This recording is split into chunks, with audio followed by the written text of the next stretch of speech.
The East African Community (EAC) is an intergovernmental organization composed of 7 countries in the Great Lakes region of East Africa: the Democratic Republic of Congo, the Republic of Tanzania, the United Republic of Tanzania, the Republics of Kenya, Burundi, Rwanda, South Sudan, and Uganda.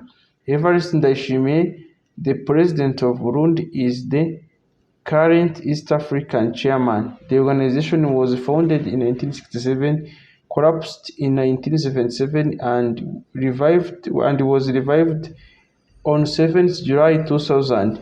In 2008, after negotiations with the Southern African Development Community (SADC) and the Common Market of East Africa and Southern Africa (COMESA), the East African agreed to an expanded free trade area including the member states of all 3 organizations.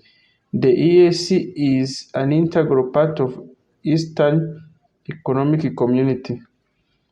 The capital of East African Community is Arusha, Tanzania. The East African Community is a potential precursor to the establishment of East African Federation, a proposed federation of its members into a single sovereign state. In 2010, the East African Community launched its own common market for goods, labor, and capital within the region, with the goal of creating a common currency and eventually a full political federation. In 2013, a protocol was signed outlining their plans for launching a monetary union within 10 years. In September 2018, a committee was formed to begin the process of drafting a regional constitution.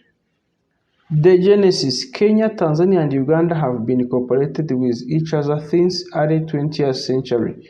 The East African Currency Board provided a common currency from 1919 to 1966. The custom union between Kenya and Uganda in 1917, which Tanganyika joined in 1927, was followed by the East African High Commission from 1948 to 1961, the East African Common Service Organization from 1961 to 1967, and the East African Community from 1967 to 1977.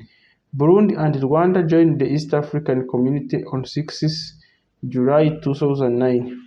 Interterritorial cooperation between Kenya Colony and Uganda Protectorate and Tanganyika Territory was finalized in 1948 by the East African High Commission.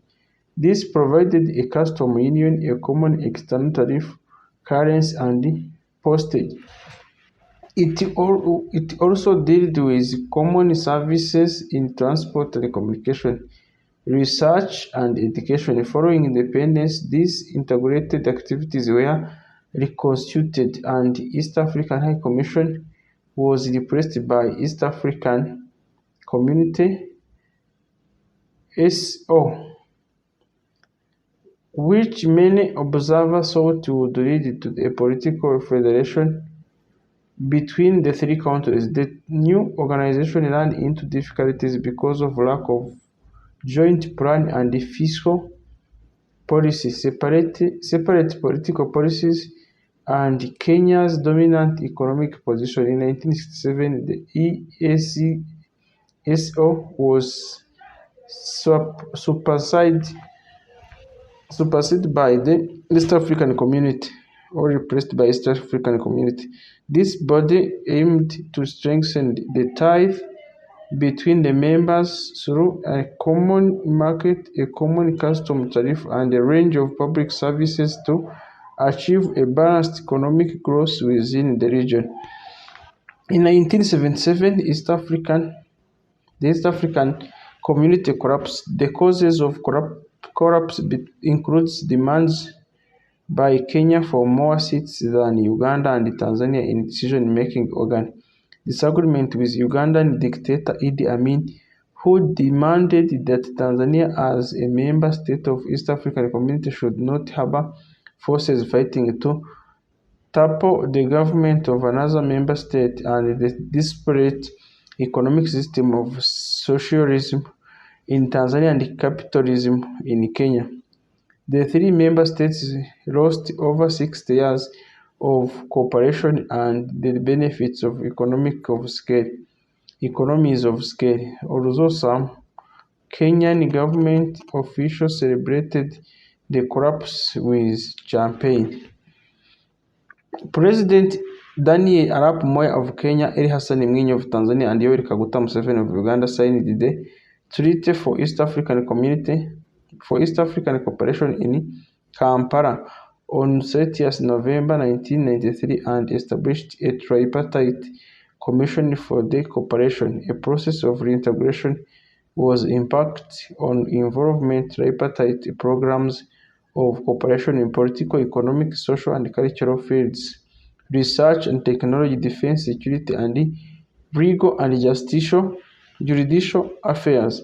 The East African Community was revived on 30th November 1999 when the treaty for its establishment was signed. It came into force on 7th July 2000, 23 years after the collapse of the previous community and its organs. A custom union was signed in March 2004, which commenced on 1st January 2005. Kenya, region's largest exporter, continued to pay duties on goods entering the other four countries on a declining scale until 2010. A common system of tariffs applied to goods imported from third-party countries. On 30th November 2016, it was declared that the immediate aim would be confederation rather than federation. The presidents of Kenya and Rwanda invited the autonomous government of South Sudan to apply for membership upon the independence of South Sudan in 2011, and South Sudan was reportedly an applicant country as of mid-July 2011. Analysts suggest that South Sudan's early efforts to integrate infrastructure include rail links and oil pipelines with systems in Kenya and Uganda indicated intention on the part of Juba to pivot away from dependence on Sudan and towards the East Africa. Reuters considered South Sudan the likeliest candidate for East African expansion in the short term. An article in Tanzanian daily The Citizen that reported East African Legislative Assembly Speaker Abdulrahim Abdi said Southern Sudan was free to join the East Africa, asserted that analysts believe the country will soon become a full member of a regional body. On 17 September 2011, the Daily Nation quoted a Southern Sudanese MP as saying that while his government was eager to join East Africa, it would likely delay its membership over concern that its economy was not sufficiently developed to compete with East African Community member states and could become a dumping ground for Kenyan, Tanzanian, and Ugandan exports. This was contraindicated by President Salva Kiir, who announced South Sudan have begun the application process 1 month later.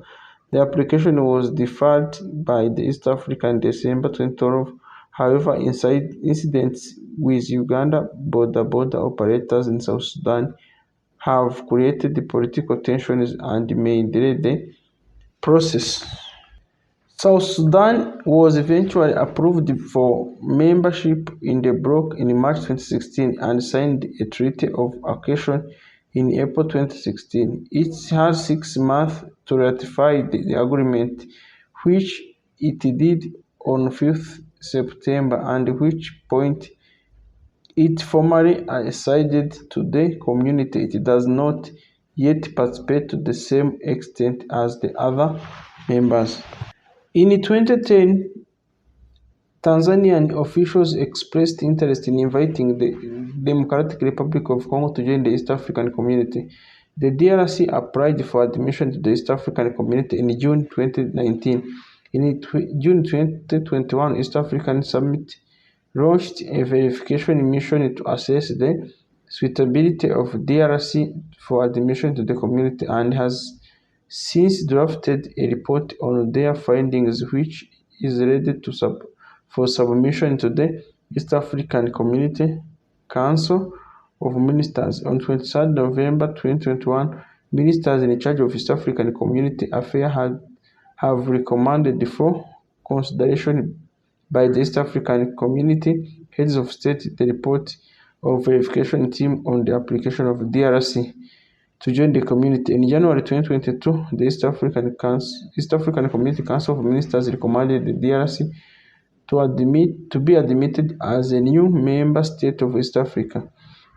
On 18 March 2022, the East African Secretary General Peter Matsuki confirmed that the heads of state would approve the admission on 29 March 2022. The Democratic Republic of Congo was admitted as a member of East African Community on 29 March 2022 as a virtual head of state summit chaired by Uhuru Kenyatta of Kenya, and officially became a member of East African Community on 11 July 2022 after depositing the instrument of ratification with the East African Community Secretary General at the bloc's headquarters in Arusha, Tanzania. The accession of DRC gives the East African Community its first portion on the West African coast. The geographical region encompasses by the East African Community cover an area of 4,810,663 square kilometers with a combined population of about 281,050,447 population. In 2019, President Lorenzo mediated the reopening of borders and ending hostilities between East African Community neighbors Rwanda and Uganda. Historically, Angola has been closely involved politically with DRC with a focus on peace and stability in the DRC. Angola is currently leading the Rwanda process for stability in the eastern DRC under the ECGRL with East African Community Partner State Uganda and Rwanda. East African Community Partner States Burundi, DRC, Congo, Rwanda, and Tanzania have been involved in the peacekeeping mission in the Central African Republic. President Touadera has applauded Rwanda's support in securing peace in the country, with DRC in the East African Community and infrastructure developments from Pointe Noire in the Republic of Congo to Bangui, as well as inclusion of country into the RAPSSET project from Ramu, Juba, Bangui, Douala. This could see the mineral and resource-rich country realizing economic benefits. In July 2023, Kenyan President William Ruto raised an idea of Comoros joining the East Africa while signing an agreement for deeper bilateral cooperation between Kenya and Comoros. Comoros and existing member Tanzania have a maritime border. The Republic of Congo enjoys strong historical, political, economic, and cultural ties with DRC Congo. The Republic of Congo is involved under International Conference of the Great Lakes region in the peace and stability effort in the Eastern DRC. Together with Angola, Rwandan, and Ugandan leaders have been meeting in Rwanda with President Sassou Nguesso to support these peace efforts. Kenyan President Uhuru Kenyatta proposed the expansion of the East African Community to include Central, Northern, and Southern African countries such as Ethiopia. The potential joining of Ethiopia into East African Community would bring the population to approximately 420 million. Speaking at the opening of one stop border post in Moyale in 2020, Prime Minister Abiy Ahmed of Ethiopia affirmed his commitment to regional integration, saying that the East African people are one people and economic integration is a key goal for the region to achieve so as to unlock its potential, with other Horn of Africa countries like Somalia joining the East African community and the opening up of Ethiopian sectors such as banking and telecommunications to the private sector. Being a part of East African community could soon become a priority to accelerate economic gains. In 2010, Tanzanian officials expressed interest in inviting Malawi to join East Africa. Malawian Foreign Affairs Minister Etta Banda said, however, that there were no formal negotiations taking place concerning Malawian membership.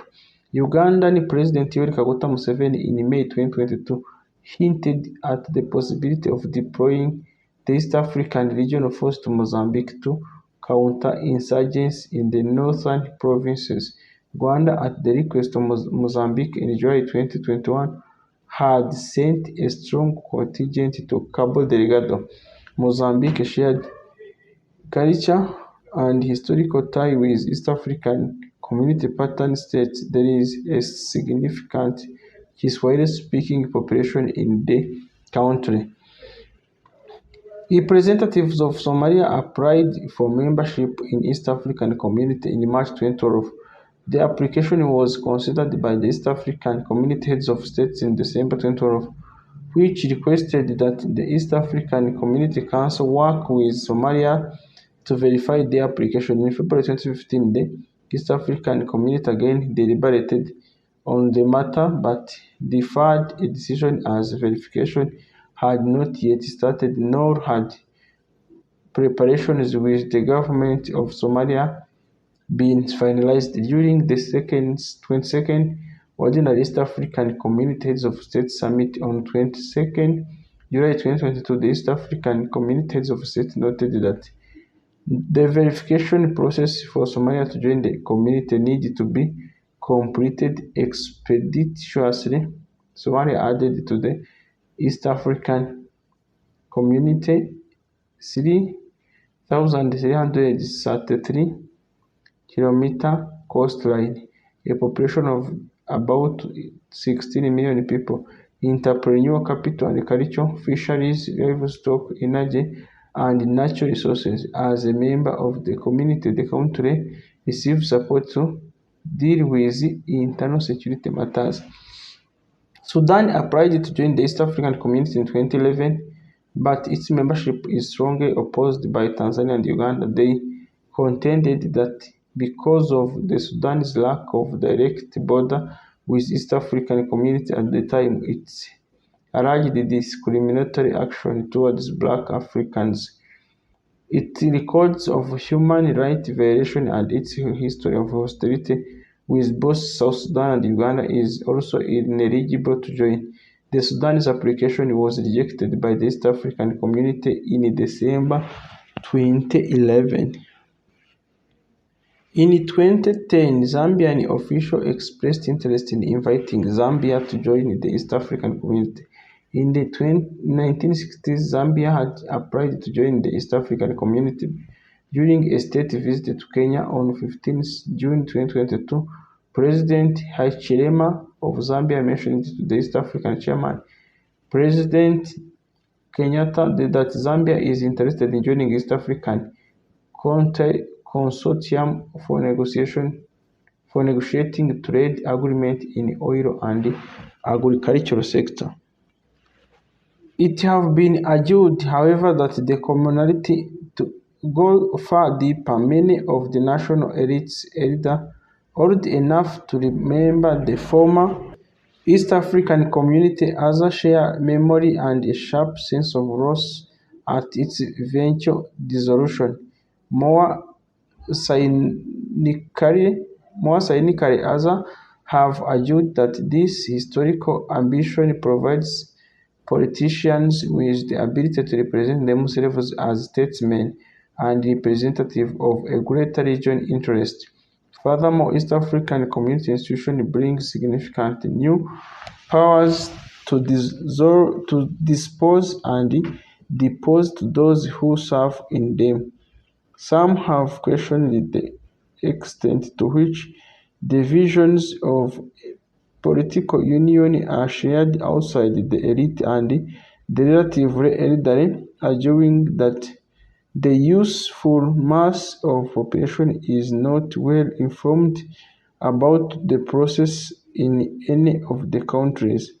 Others have pointed to an enhanced sense of East African identity developing from modern communication. For this, they share the vision for a politically united East Africa is commendable and a potential drive for change.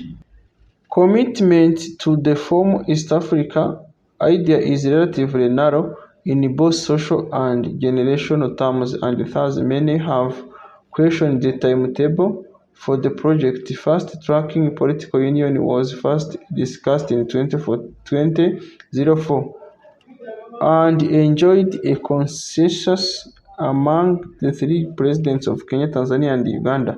Thus, a high-level committee headed by Amos Wako of Kenya was commissioned to investigate the possibility of speeding integration so as to achieve political federation sooner than previously visualized. Yet there have been concerns that rapid changes would allow people reactionary politics against the project. There has been an argument, however, that there are high costs that would be required at the beginning and that fast-tracking the project would allow the benefits to be seen earlier.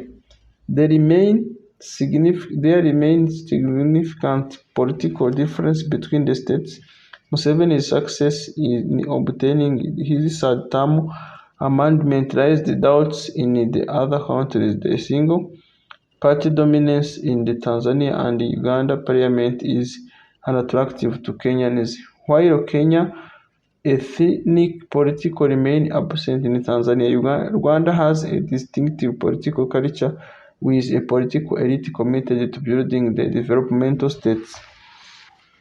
Other problems involve states being reluctant to relinquish involvement in other regional groups, e.g. Tanzania withdraw from COMESA but stay within the SADC bloc for the Economic Partnership Agreement negotiation with the European Union. Many Tanzanians are also concerned because creating a common market means removing obstacles to the free movement of labor and capital. Free movements of labor may be perceived as highly desirable in Uganda and Kenya and have important developmental benefits in Tanzania. However, in Tanzania, there is widespread resistance to the idea of ceding land rights to foreigners, including citizens of Kenya and Uganda.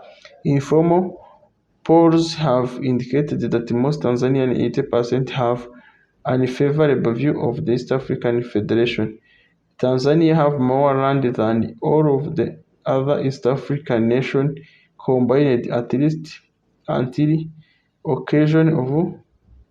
accession of South Sudan, and some Tanzanians fear land grabs by the current residents of the other East African member nations. The East African Court of Justice is a judicial arm of the community. The East African Legislative Assembly is the legislative arm of the community. The ERA have 27 members who are all elected by national assemblies of all parliaments of the member states of the community. The EARA have oversight function on all matters that fall within the community's work and its function, including debating and approving the budget of the community, discussing all matters pertaining to the community, and making recommendations to the council as it may deem necessary for the implementation of the treaty. Raising with National Assembly and Parliament on matters pertaining to the community and establishing committees for such purposes as it deemed necessary. Since being inaugurated in 2001, the EARA has had several sittings as a plenum in Arusha, Kampala, and Nairobi. The Speaker of Assembly is Danny Kidega from Uganda, who replaced Margaret Ziwa, also from Uganda, after being impeached. She has succeeded Abdirahim Ait Abdi from Kenya. The Assembly has been cited with crucial bills, particularly those regarding regional and international trade, including East Africa's stand on issues such as World Trade Organization and transport on Lake Victoria. Importance of the custom union. The key aspects of custom union include a common external tariff on imports from the third countries, duty-free trade between the member states, and common custom procedures. The different rates are applied for raw materials 0%, intermediate products 10%, and finished goods 25%. The latter percentage is fixed as the maximum. This represents a significant decrease from what was previously the maximum in the Kenya 35, Tanzania 45, and Uganda 15. However, this custom union is not yet fully implemented because there is a significant list of exclusions to the common external tariff and tariff-free movement of goods and services. Technical work also provides the harmonized and modernized the custom procedure in the East African major ports of entry. Business leaders are far more positive than economists about the benefits of East African community integration. Its custom union as a step in the process, as well as a wide integration under COMESA. The larger economic players perceive long-term benefit in the progressive, expanding regional market patterns of regional development and already emerging, including Kenya. Funds have successfully aligned to the law protection afforded by the East African Community (CET) and fear that funds would not adjust to a 25% maximum CET or would relocate to Tanzania or Uganda that have been realized.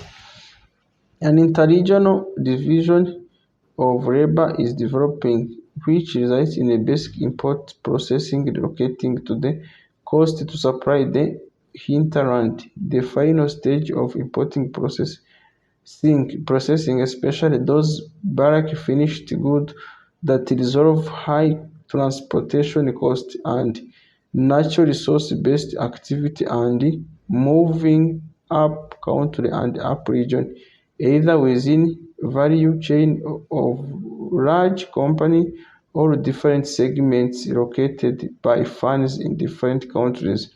Trade in goods and services have already increased as service provision to Kenyans and Ugandans is already important for Uganda in education and in health. Kenya exports financial services, for example, via the Kenya Commercial Bank, and purchase and upgrading of local operates in Tanzania, Uganda, and Sudan. Uganda hopes integration will help support its tourism potential through integration with established regional circuits. They are signs of business culture oriented to make profit through economic of scale and not on protectionism.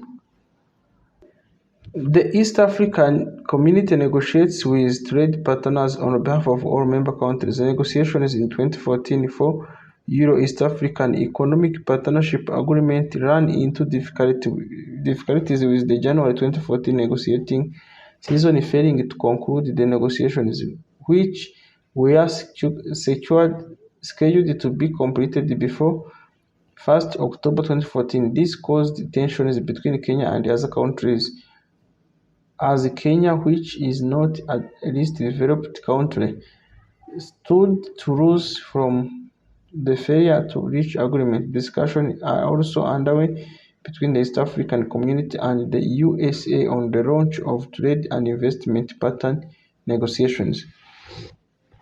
East African communities that have economies has large informal sectors unintegrated with the formal economy and large business. The concern of large-scale manufacturing and agro-processing concerns are not broadly shared by the bulk of available labor. Research suggests the promised investments on the condition of life of the regions overwhelmingly poor.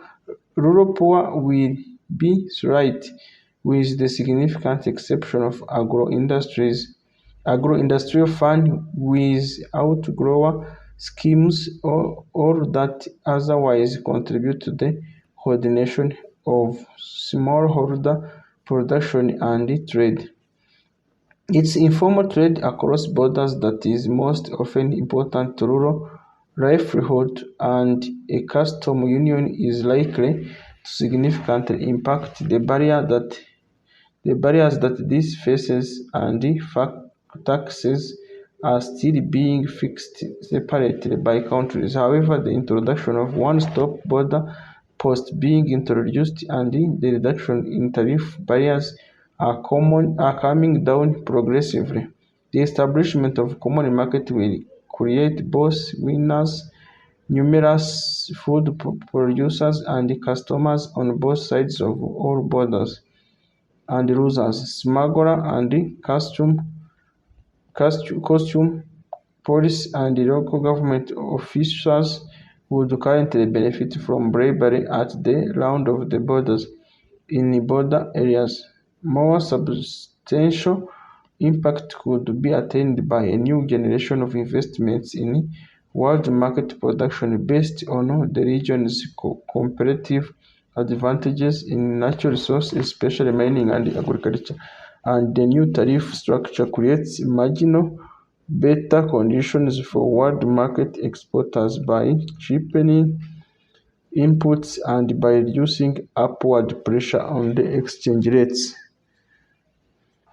On July 1st, 2010, Kenyan President Mwai Kibaki launched the East African Common Market Protocol, an expansion of the bloc's existing customs union that entered into effect in 2005. The protocol would read the free movement of labor, capital, goods and services within the East Africa.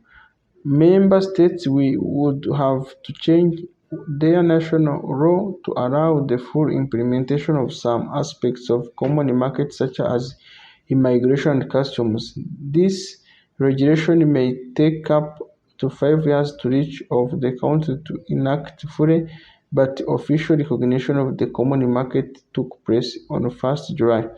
Kenya expects that its citizens will to enjoy freedom of movement in East Africa within 2 months. Kenya, Rwanda, and Burundi have already agreed to naive work permit fee for East African citizens. The common market is seen as a step forward the implementation of a common currency by 2024 and a full political federation afterwards. Kenyan businesses complain that the benefit of the common market only exists on paper by 2011 and that all the work remains to be done. Arbitrary rules and delay continue to make trade between Kenya and Tanzania expensive and difficult. The free movement of people in the East African community is said to be improved with the introduction of third-generation ID cards. That these cards will identify the holder as a dual citizen of the home country and the East African. Third-generation cards are already in use in Rwanda, with Kenya set to introduce them in July 2010 and the other countries following afterwards. Mutual recognition and Accreditation of higher education institutions is also being worked towards, as in harmonization of social security benefits across the East Africa. Mombasa has the East African community busiest port. However, the construction of a new port in Kenya known as Lamu Port is underway. It is expected to cost 22 billion USD, which will make it the biggest port in all of Africa. Upon completion, the Bagamoyo port under construction in Tanzania will be the second largest port in Africa, with a capacity to handle 18.9 million cargo container a year. Many of East Africa's largest funds are headquartered in Nairobi, including Kenya Airways, the National Media Group, and the Kenya Commercial Bank Group. The multinational funds with their regional headquarters in Nairobi include Google, Coca-Cola, and Toyota. The city is also home to the Nairobi Securities Exchange. According to 2007 published report, it's Africa's fourth largest in terms of trading volume and fifth largest in terms of market capitalization as percentage of gross domestic product (GDP).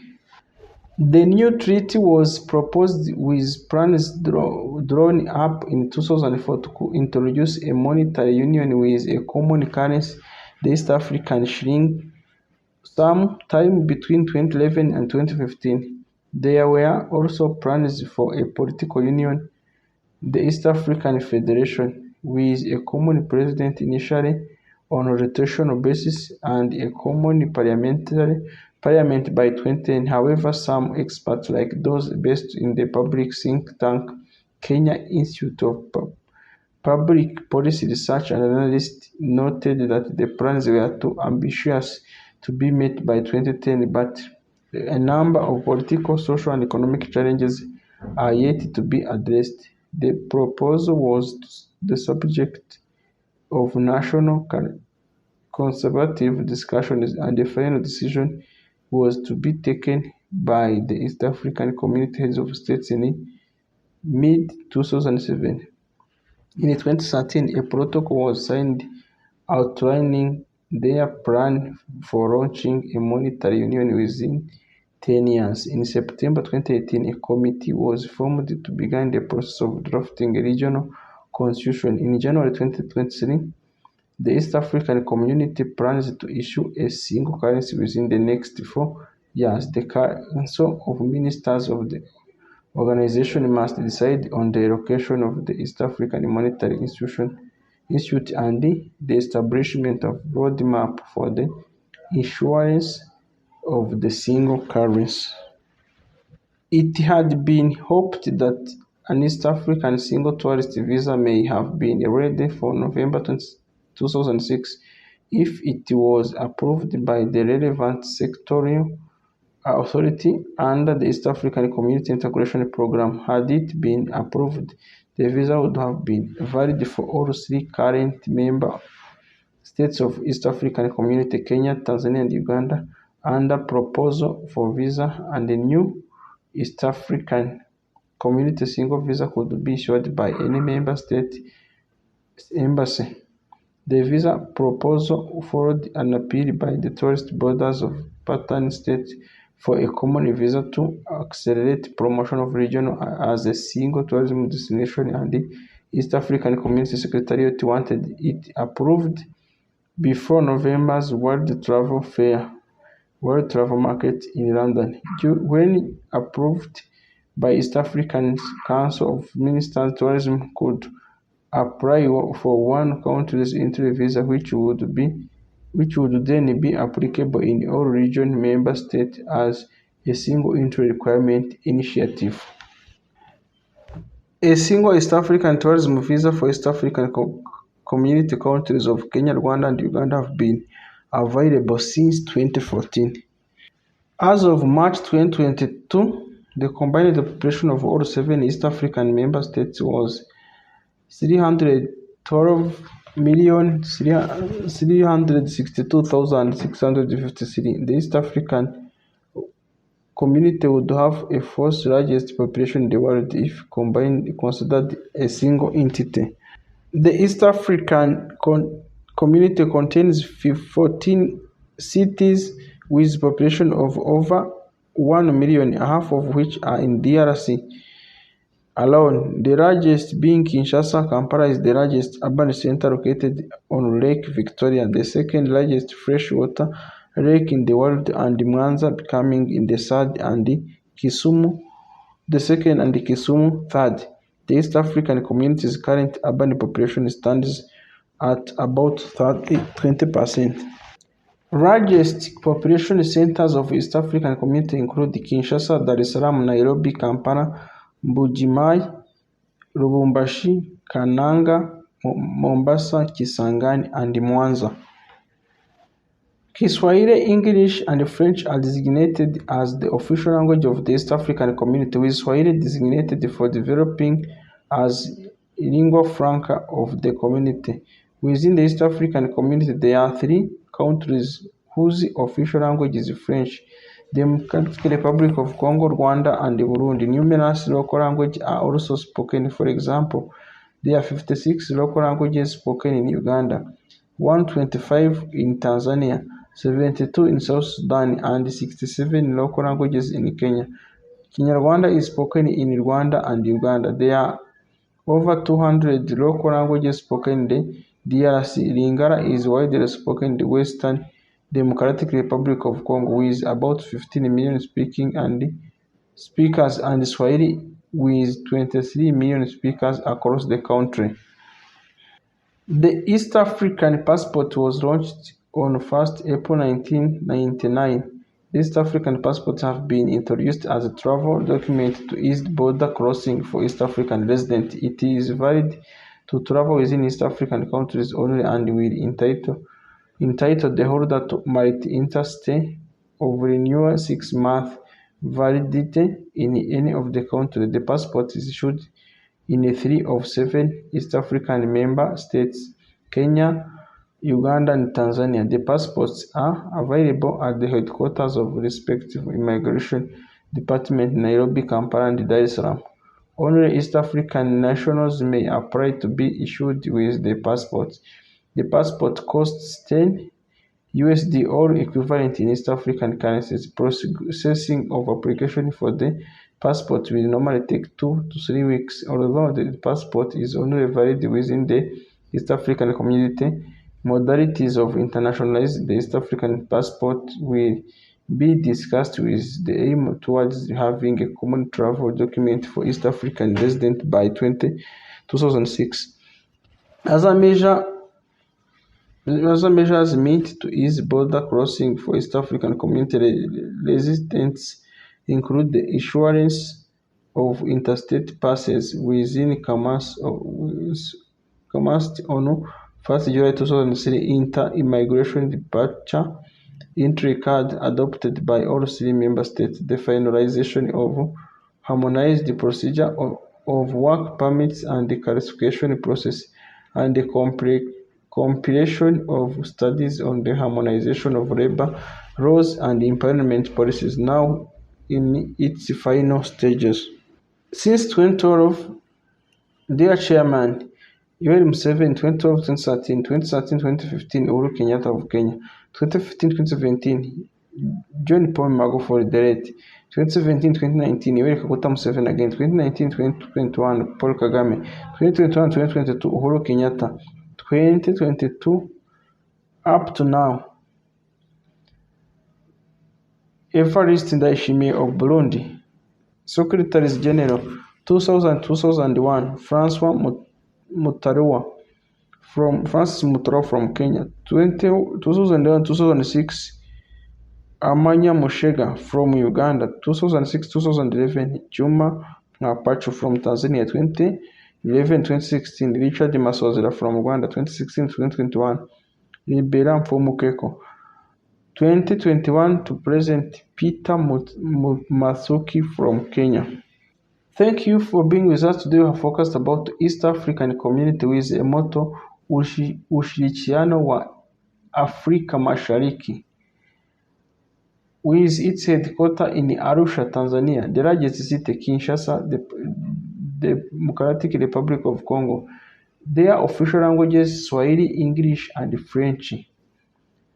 Demonym East African Intergovernmental, that's the type, which is made up of 7 states, which was created in 1967 and re-established in 2000, with an estimated 4 million square kilometers and people estimated to be 312 million.